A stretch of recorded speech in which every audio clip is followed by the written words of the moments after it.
వరంగల్, ఖమ్మం, నల్లగొండ పట్టభద్రులు చేతి గుర్తుకు జై కొట్టారు. ఇక ఉప ఎన్నికల్లో అధికార కాంగ్రెస్ పార్టీ మద్దతు ఇచ్చిన తీర్మార్ మల్లన్న విజయం సాధించారు.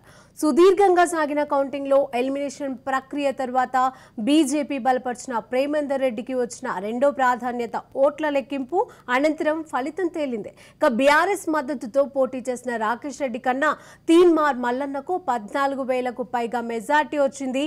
దీంతో శుక్రవారం అర్ధరాత్రి దాటాక మల్లన్న గెలిచిన రిటర్నింగ్ అధికారి ప్రకటించారు. ఇక ధృవీకరణ పత్రం అందించారు.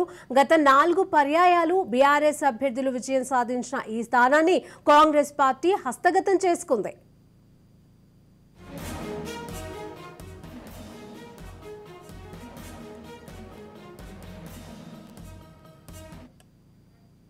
మూడు రోజుల పాటు ఉత్కంఠగా సాగిన ఈ ప్రక్రియలో తొలి ప్రాధాన్య ఓట్ల లెక్కింపు నుంచి ఎలిమినేషన్ ప్రక్రియ వరకు మల్లన్నకు రాకేష్ రెడ్డి గట్టి పోటీ ఇచ్చారు. ఇక ఎలిమినేషన్ ప్రక్రియలో రాకేష్ రెడ్డి మల్లన్న కంటే సుమారుగా 4,000 వరకు ఎక్కువ ఓట్లు సాధించినా అప్పటికే మొదటి ప్రాధాన్యంలో మల్లన్నకు 18,000 పై చిలికే ఆధిక్యం ఉండడంతో గెలుపు మల్లన్ననే వరించింది.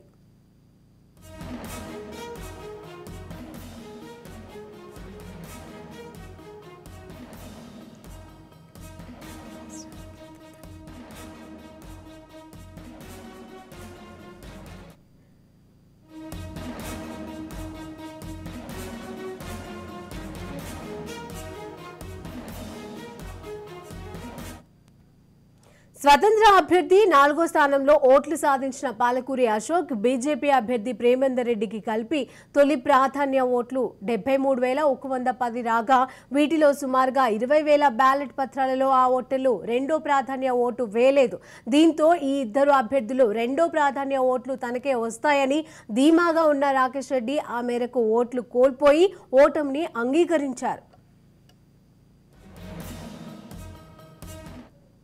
పట్టభద్రుల ఉప ఎన్నికల్లో కాంగ్రెస్ పార్టీ విజయం సాధించింది. గత 4 సార్లు జరిగినటువంటి ఎన్నికల్లో బీఆర్ఎస్ పార్టీకి సంబంధించినటువంటి అభ్యర్థులే విజయం సాధించారు. బీఆర్ఎస్ పార్టీ బలపరిచినటువంటి అభ్యర్థులే విజయం సాధించారు.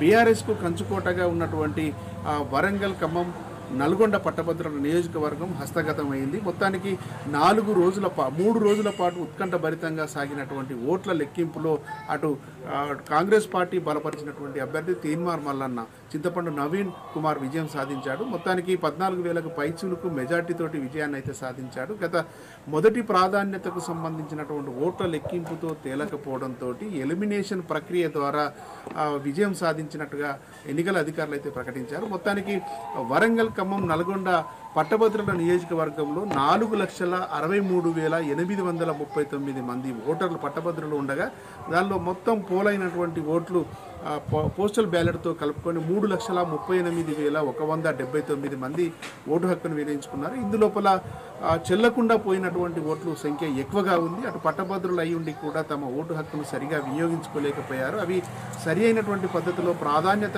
ఇచ్చేటువంటి క్రమంలో ఓటు హక్కును సరిగా వినియోగించుకోలేనటువంటి సంఖ్య కూడా ఎక్కువగా ఉండడం అనేటువంటి చర్చనీయాంశంగా మారింది. 27,990 మంది తమ ఓటు హక్కును సక్రమంగా వినియోగించుకోలేకపోయారు.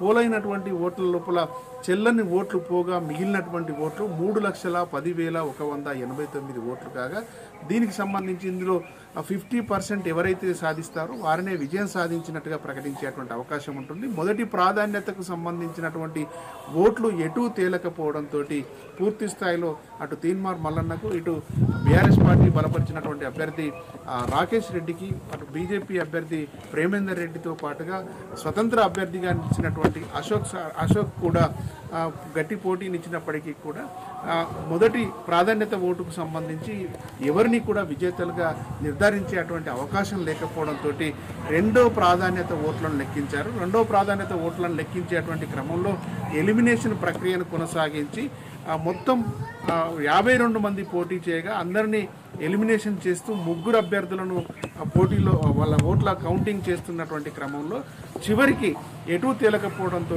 అటు బీఆర్ఎస్ పార్టీ, ఇటు కాంగ్రెస్ పార్టీకి సంబంధించినటువంటి అభ్యర్థుల మధ్య పోటాపోటీగా ఓట్ల లెక్కింపు అనేటువంటి జరుగుతున్నటువంటి క్రమంలో బీజేపీ పార్టీకి సంబంధించినటువంటి అభ్యర్థిని ఎలిమినేషన్ చేసిన తర్వాత చివరి నిమిషంలో ఎన్నికలకు సంబంధించి ఓట్ల లెక్కింపుకి సంబంధించి కూడా బీఆర్ఎస్ పార్టీకి సంబంధించినటువంటి అభ్యర్థిని అటు మొదటి ప్రాధాన్యత ఓట్లలో తక్కువగా 14,000కు పైగా మెజార్టీ వచ్చినటువంటి క్రమంలో 20,000కు పైగా మెజార్టీ ఉన్నటువంటి క్రమంలో రెండవ ప్రాధాన్యత ఓట్లను లెక్కించాల్సినటువంటి పరిస్థితి వచ్చింది. మొత్తానికి మార్కును దాటేందుకోసం, గెలుపుకు సంబంధించినటువంటి మార్కును దాటేందుకోసం అవసరమైనటువంటి ఓట్లు రాకపోవడంతో రెండవ ప్రాధాన్యత ఓట్లను కూడా లెక్కించి అటు రెండవ ప్రాధాన్యత ఓట్ల లెక్కింపులో రాకేష్ రెడ్డి కొంత ముందుకు వచ్చినప్పటికీ కూడా మొదటి ప్రాధాన్యత ఓట్లో తీన్మార్ మల్లన్న ముందు స్థాయిలో ఉండడంతో ఎట్టకేలకు రాకేష్ రెడ్డి కంటే 14,000 పైచులకు ఓట్లతో కలిగి ఉన్నటువంటి